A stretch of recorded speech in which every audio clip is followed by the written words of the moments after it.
What's up, guys? Welcome back. 1776 or bust. On the table, you're going to see a bunch of different handguns.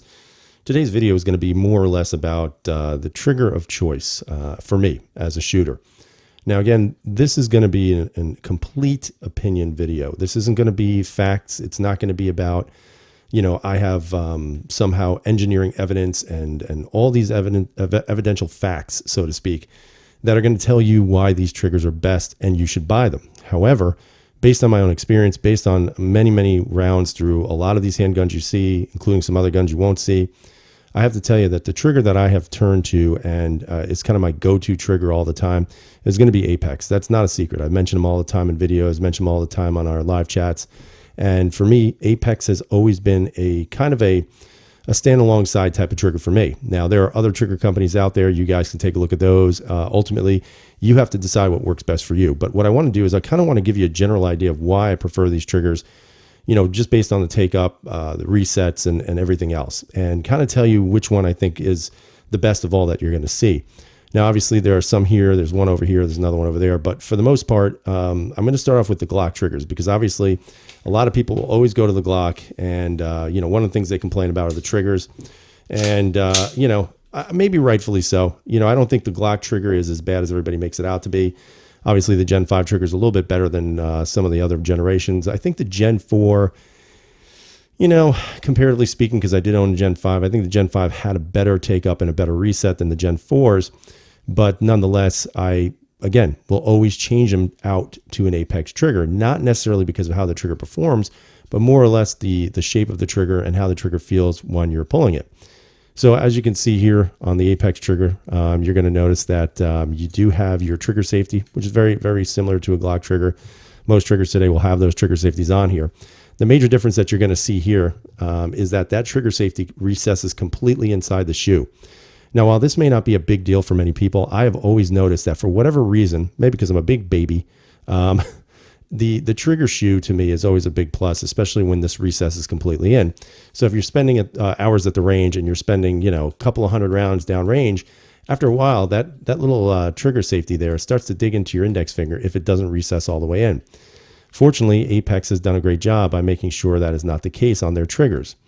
Now, again, in regards to the take-up, there's your take-up. Now, right about there's a little bit of still sponginess there. Again, could that be the connector? It absolutely could be. I think maybe a better connector could possibly make it a little bit smoother, a little bit crisper, but it's still a very smooth take-up.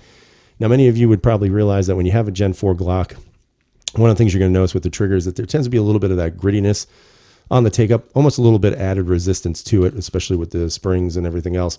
But in this case, what you begin to realize is that is pretty much gone. It is a very smooth, very glass-like feel in the finger.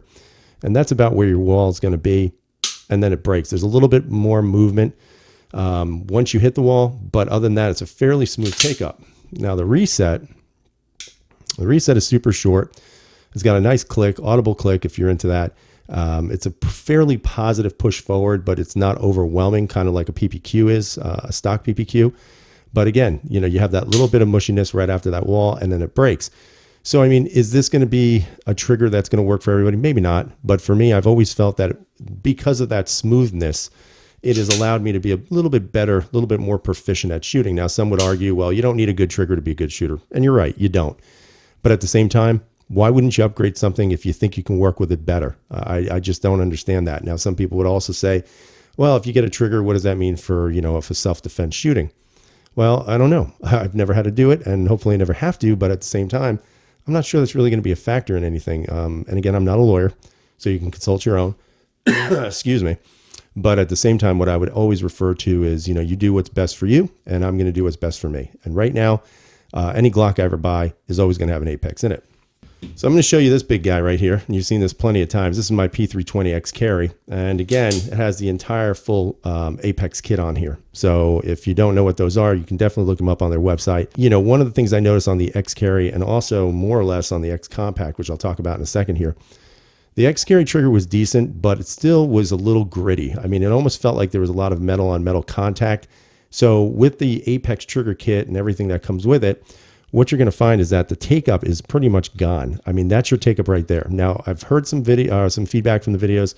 Some people saying they don't necessarily think that would be all that safe. But again, this trigger will not go off unless you actually pull it. So, I mean, just be leery of that. If you're going to pull your gun on somebody, you know, maybe you don't want to put your gun like that right away if you're worried you're going to have an accidental shooting. At the same time, you know, you're going to have to train your brain, guys. That's the best way to do it. But when we look at this trigger, again, no take up. That's all you got right there.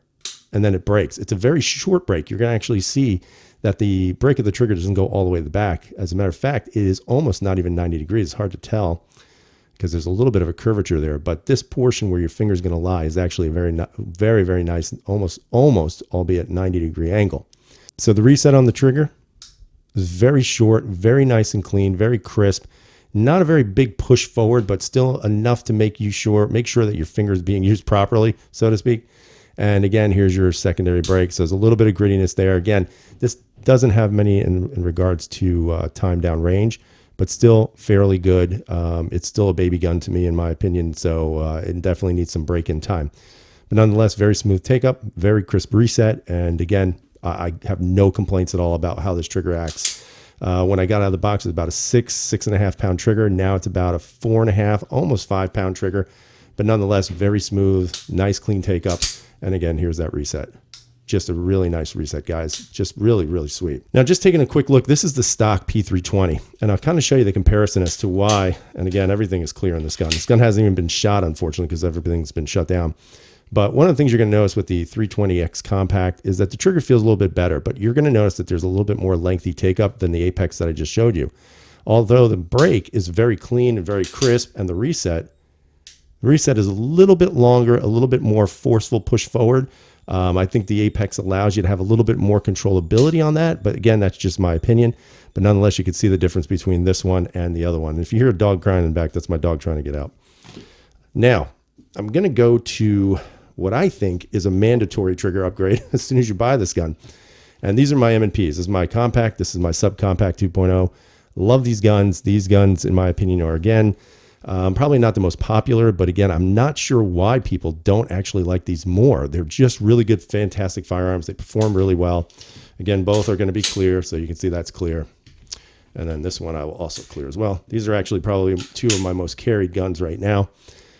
So this is my 2.0 compact, and this kind of has the older trigger. Now, it's kind of interesting because I didn't realize they had done this, but what you're going to see here is you see that that trigger safety right there. It's much, much thinner, almost like a blade.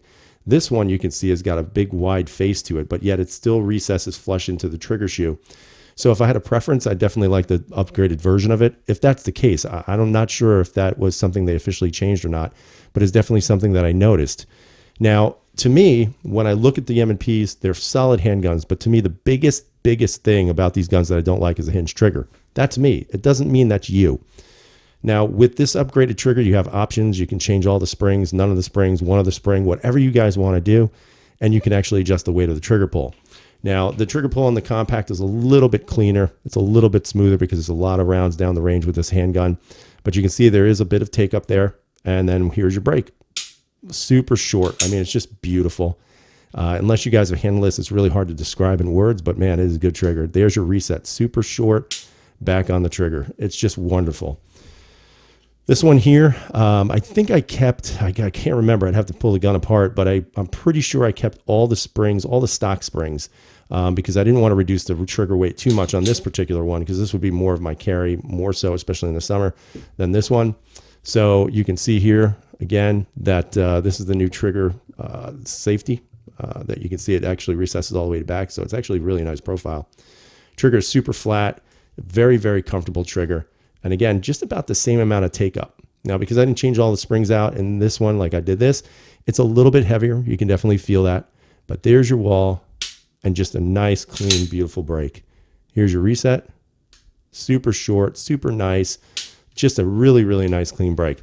In my opinion, if you guys are going to be getting yourselves a 2.0 compact, subcompact, whatever you decide to do, 4 inch, 4.25 inch, or the 5.25 inch. What I would recommend is before you change anything, definitely look into the trigger. I personally think these triggers are phenomenal for the M&P. It changes the gun in regards to being a much, much more accurate handgun. Again, some people will gripe, well, it's not the trigger, it's the person. And yeah, you might be correct. But again, if you can put a better trigger that allows more control for the shooter, why wouldn't you do it? Again, just my humble opinion, doesn't mean it has to be yours, but I love the Apex upgraded triggers in both of the M&Ps that I have. If you have a shield, put it in there, and you guys are going to notice there's a significant difference. So let's go to the final one. And this is my FN509 MRD. So this gun has been shot. I actually never made any videos on this gun when I bought it, when I shot it, nothing. So it's kind of just one of those guns that I just never really did much with. But one of the things that I did not like on the FN when I first got it was, of course, that hinge trigger. Now, I will warn you, if you choose to get an FN509 and you're going to throw that Apex trigger in there, guys, listen, all I can tell you is that this little pin right here, this is a pain in the ass. It's going to be very difficult to remove. They have a jig that you can buy from Apex, and that'll help you. I actually got it out. I mushroomed it a little bit when it was going back in, but so far it's held up fairly well, so there's been no issues. But I would always recommend the Apex upgrade. Now, I do have the Apex upgraded trigger. I also have the upgraded striker because there were some issues with the striker. So at the end of the day, this is very, very much so an Apex gun. Now, again, here's your trigger, and you can actually see that trigger safety is also that wide trigger safety, which I have to say I do like that much better than the thin one. But it does recess completely into the trigger shoe. Now, let me just make sure I rack that completely. Now, one of the things you're going to notice is that out of all the guns, this one's going to have the longest take up. I would say it's fairly similar to the way the Glock 19 felt, but there is a very much more definable wall once you get to it. So here's your break. Nice and crisp, really, really responsive. And then here's your reset. There's your reset. Nice and short, very controllable. There's a very audible click. And then there's your secondary strike. So, I mean, at the end of the day, when you look at all these guns, for me, Apex has always been a great trigger setup. It just works for me. Now, it may not work for you. You guys may have other, triggers that you like and recommend. But for me, it's always been Apex. And the simple truth of the matter is, the reason why I go to them all the time is because I trust them. I trust their products. I trust the engineering behind it. I trust that they're going to stand behind it.